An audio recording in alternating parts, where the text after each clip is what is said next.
دل سے شکر گزار ہوں، شکریہ ادا کرتا ہوں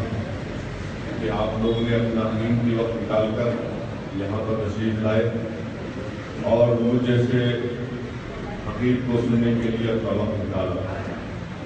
میں آپ تمام سے صرف اس بات کی التجا کرنے کے لیے آیا ہوں اور یہ گزارش کرنے کے لیے آیا ہوں کہ آپ تمام کی دعاؤں کی سب سے پہلے ضرورت ہے، آپ تمام ذمہ داروں کی سرپرستی کی ضرورت ہے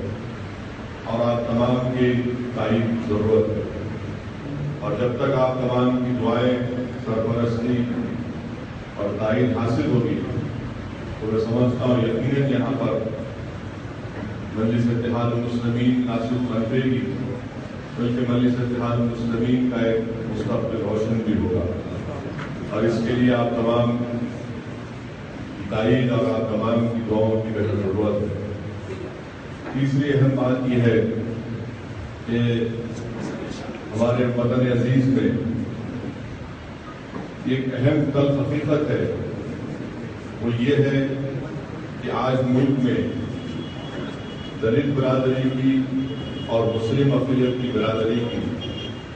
ایک لیڈرشپ کا ایک بہت بڑا ویکیوم، اور میں یہ بات ہمیشہ ہر جگہ پر کہہ رہا ہوں اور آپ کے درمیان میں کھڑے ہو کر کہہ رہا ہوں کہ میں نہ مسلمانوں کا نہ دلت کا کوئی لیڈر بننا چاہتا ہوں، مگر میں آپ تمام سے بات کی گزارش کرنے کا آیا ہوں۔ ہمارا ایک سیاسی پلیٹ فارم کی ضرورت ہے، ہم کو اپنا ایک سیاسی مرکز سیاسی بنانے کی بہت ضرورت ہے، اور اس کے لیے ہم تمام کو مل کر محنت کرنے کی ضرورت ہے۔ میں جانتا ہوں کہ نہ آپ کے پاس نہ میرے پاس کوئی ایک جادو کی چھڑی ہے جس سے نتیجے فوراً نکل کر آئیں گے، اور ہو سکتا ہے کہ اگر ہم کوشش کریں گے اور پورے اخلاص کے ساتھ ہم کوشش کریں گے جو ہم کر رہے ہیں تو یقیناً انشاءاللہ تعالی ہم کو کامیابی نصیب ہوگی، اور اس کے لیے بہت ضروری ہے کہ ہم اپنا ایک مرکز سیاسی کو بنائیں، اور جیسا کہ ابھی یہاں پر وکیل صاحب نے کہا کہ کلمے کی بنیاد پر ہم تمام کو متحد ہونے کی بہت ضرورت ہے۔ ہر علاقے کے، ہر جگہ کے، ضلع کے مسائل مختلف ہیں۔ یہاں پر آپ کے پاس الحمدللہ برسوں سے، بلکہ ہندوستان میں سب سے بڑی تجارت اگر ہوتی ہے چمڑے کی تو یہاں پر ہوتی ہے، مگر اس کے باوجود بھی آئے دن یہاں پر نئے نئے تکالیف اور نئے نئے آبسٹیکلز آپ کے درمیان میں ڈالے جاتے ہیں۔ اس لیے بہت ضروری ہے کہ ہماری ایک آواز رہے سیاسی طور پر جو ان مسائل کو اٹھائے، انصاف کے لیے لڑے، اور اس مراشد دور میں بہت ضروری ہے کہ ہم حق کی بات کو رکھیں، اور جب تک ہم سچائی کو اور حق کو بغیر کسی ہچکچاہٹ کے، جھجک کے بیان نہیں کریں گے، نہ دنیا نہ اقتدار کی کرسیوں پر بیٹھنے والے لوگ ہماری آواز کو سنیں گے۔ اس لیے بہت ضروری ہے کہ ان تمام چیزوں کے حل کے لیے، ان تمام چیزوں کو آگے لے جانے کے لیے، ناانصافی کے خاتمے کے لیے یہ بہت ضروری ہے کہ ہم اپنی آواز، سیاسی آواز کو مضبوط کریں، اور یقیناً ہم کسی ایک مسلک سے وابستہ ہے اور رہنا بھی چاہیے، مگر ایک اجتماعی کاز کے لیے ہم تمام کو متحد ہونا بہت ضروری ہے۔ یہ صرف میں یہاں کے تک نہیں کہہ رہا ہوں بلکہ پورے ملک میں بہت ضروری ہے، اور آج آپ دیکھ رہے ہیں کیسے لوگ ہمارے اتحاد کو توڑنے کے لیے کبھی یہ کانفرنس کبھی وہ کانفرنس، اور پھر ہم یہ بھی دیکھتے ہیں کہ مختلف ملک کے حصوں میں جس طریقے سے ظلم و زیادتی کی جا رہی ہے، چاہے وہ جھارکھنڈ کا واقعہ ہو جہاں پر جو معصوم لوگوں کو محض اس بنیاد پر مار دیا گیا، بلکہ کسی پہاڑ پر پھانسی دے دی گئی جس میں 12 سال کا بچہ بھی شامل تھا، محض اس لیے کہ مسلمان ہیں۔ کبھی گوشت کے نام پر ہم کو ستایا جاتا ہے تو دہشت گردی کے نام پر ستانا یہ تو ایک رواج بن چکا ہے، اور آج بھی ہمارے ملک کی جیلوں میں سب سے زیادہ تعداد اگر ٹرائلس کی ہے تو مسلمان کی اور دلت لوگوں کی. یہ بہت سے ہمارے تعلیم کے مسائل ہیں. ان تمام چیزوں کے اصول کے لیے، تمام چیزوں کی جدوجہد کرنے کے لیے میرا ماننا یہ ہے، میری پارٹی کا ماننا یہ ہے کہ ہماری ایک سیاسی آواز ہونا پہلے ضروری ہے.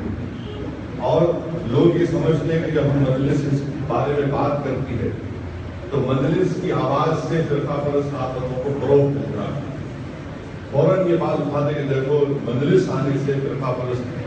پارٹیوں کو فائدہ ہوگا. میرا بولنا یہ ہے کہ میں ہر وقت ہر جگہ پر کھڑے ہو کر کہہ رہا ہوں کہ مجھ سے آپ بحث کر دو، مجھ سے آپ اعداد و شمار کے اوپر بحث کر دو، میں اپنی بات رکھوں گا، آپ اپنی بات رکھوں گا. مجھے یہ بتا دیجیے کہ ملک کو آزاد ہو کر 70 سال کا ایک لمبا عرصہ ہو چکا ہے، اور یہ بات حقیقت ہے کہ اس ملک کو آزاد کرانے کے لیے جہاں پر ہر طبقے کے لوگوں نے ملک کو آزاد کرانے کے لیے جدوجہد کی اور اس میں اپنا حق ادا کیا، حصہ ادا کیا، اپنی جانیں قربان کر دی، اپنی اولاد کو قربان کیا، جیل کی صحبتوں کو برداشت کیا، اور ہم نے یہ خواب دیکھا کہ ملک آزاد ہوگا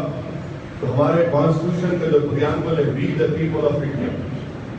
یعنی یہ تمام لوگوں کے اس میں کسی کا ہی نہیں کہا گیا کہ مذہب کی بنیاد پر کسی کو فرقہ کیا جائے گا. ہمارا کانسٹیٹیوشن دنیا کا سب سے بہترین اگر ممالک کے کانسٹیٹیوشن کا شمار ہوتا ہے. ہماری لڑائی کانسٹیٹیوشن کے دائرے میں نہ ہم تشدد پر یقین کرتے نہ کبھی کریں گے. ہم یہی چاہ رہے کہ جمہوریت میں جو حقوق ہم کو دیے گئے اس کا ہم استعمال کریں. اور آج آپ دیکھتے ہیں کہ مختلف پارٹی اقتدار پر رہی اور حاصل بحیثیت دلتوں کو مسلمان کو کیا حال ہوا. خود حکومت کی سچر کمیٹی کی رپورٹ ہے، رنگناتھ مشرا کمیشن کی رپورٹ ہے، اور حالیہ دو سال پہلے کندو کمیٹی کی رپورٹ آئی جس میں یہ انکشاف کیا گیا کہ 11 سال کی عمر میں ہندوستان میں سب سے زیادہ اگر کوئی اسکول ڈراپ آؤٹ ہے تو مسلمان اور دلت کا، اور اسٹیٹ وائز اعداد و شمار کیے گئے. دلی میں اقتدار پر بی جے پی مودی اقتدار پر آ گئے، اس کے لیے آپ اور ہم ذمہ دار نہیں. ہم نے کبھی فرقہ پرست عادتوں کا نہ ساتھ کیا نہ ان کو ووٹ کیا. 280 پر وہ کامیاب ہو گئے. اس کے ذمہ دار کون ہے؟ یہ تمام چیزیں ہیں، گفتگو ہے، باتیں ہیں جس پر میں آپ تمام سے گزارش کر رہا ہوں کہ اس پر آپ غور کریں. اور اگر آپ کو اس میں ہمارے باتوں میں کوئی اچھائی نظر آئے، سچائی نظر آئے تو میں آپ سے گزارش کرتا ہوں کہ آپ ہماری سرپرستی کریے، ہمارے لیے دعا کریے. اور اگر کسی میں کوئی غلط فہمی ہے، کوئی بات ہے تو ضرور آپ مجھے بلائیے، مجھ سے پوچھیے، مجھے بتائیے، میری سرپرستی کریے، میری رہبری کریے، میرا ہاتھ پکڑ کر مجھے چلائیے، میں اس کے لیے تیار ہوں. میں ایک انسان ہوں اور میں کوئی یہ نہیں کہہ سکتا کہ مجھ سے غلطی نہیں ہو سکتی. یقیناً انسان ہوں اور میں بھی چاہتا ہوں کہ اس میں آپ تمام لوگوں کا تعاون ہو، خاص طور سے ہمارے بزرگوں کا، علماؤں کا، اور جو یہاں پر ایک بہت بڑی تعداد میں جو ایک پڑھا لکھا طبقہ ہے، انٹیلیجنسیا ہے، اس میں آپ تمام کا تعاون اور آپ تمام کے انوالومنٹ سے ہی انشاءاللہ تعالی ہم یہاں پر کامیابی سے آگے بڑھ سکتے ہیں. یہی چند اہم گزارشات تھی جو میں نے اجلاس کے ساتھ آپ کے سامنے رکھا ہوں، اور انشاءاللہ تعالی رات میں جلد سے عام ہے تو انشاءاللہ کوشش کروں گا کہ شام میں کوئی بڑھاؤ باشن نہ ہو، کیونکہ مجھے بدنام کر کے رکھیے کہ جہاں پر جاتا ہے شخص بڑھاؤ باشن دیتا ہے. مگر حقیقت یہ ہے کہ جہاں پر ہم حق کو بیان کرتے ہیں وہاں پر ان کو پسند نہیں آتا کہ یہ شخص حق کو بیان کرتا ہے. اور آج زمانہ اس طرح اتنا پراشوب دور ہے کہ لوگ سچائی کی تحقیق نہیں کر رہے، لوگ جھوٹ کی تحقیق کر رہے ہیں.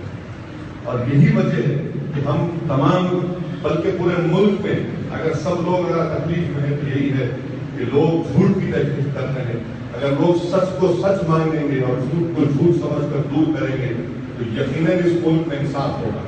اور انشاءاللہ تعالیٰ وہ دور ضرور آئے گا جب اس ملک میں سب سے انصاف ہوگا. یہ ملک اسی وقت ترقی کرے گا، یہ ملک اسی وقت سپر پاور بنے گا، یہ ملک اسی وقت چین سے مقابلہ کرنے کے لیے تیار ہوگا جب اس ملک میں امن قائم ہوگا. اور کسی جگہ پر امن اس وقت قائم ہوتا ہے جب سب سے انصاف ہوتا ہے. اور کوئی ہم سے یہ نہیں کہہ سکتا کہ فساد نہیں ہوا، تو دیکھو امن ہے. میں یہ کہہ رہا ہوں کہ امن کے معنی یہ بھی ہوتے ہیں کہ حقدار کو اس کا حق ملے. امن کا سب معنی یہ ہے. امن کے معنی یہ نہیں کہ گور نہیں ملی، مگر اگر آپ مجھے امن کو برقرار رکھ کر مجھے میرے حق سے محروم کر دے تو یقیناً یہ امن نہیں ہے. یہ تمام چیزیں ہیں جس پر آپ تمام کو میں گزارش کرتا ہوں کہ اس پر آپ غور کریے، دعا کریے میرے لیے، اور خاص طور سے مجھے دعا کریے کہ میرا خاتمہ ایمان پر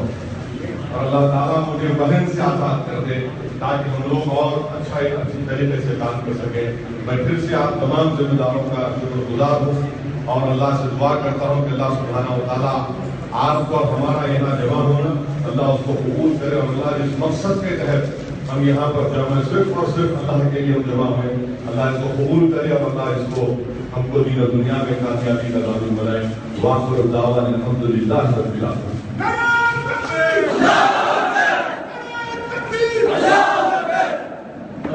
ہمارے سامنے آواز دیں گے.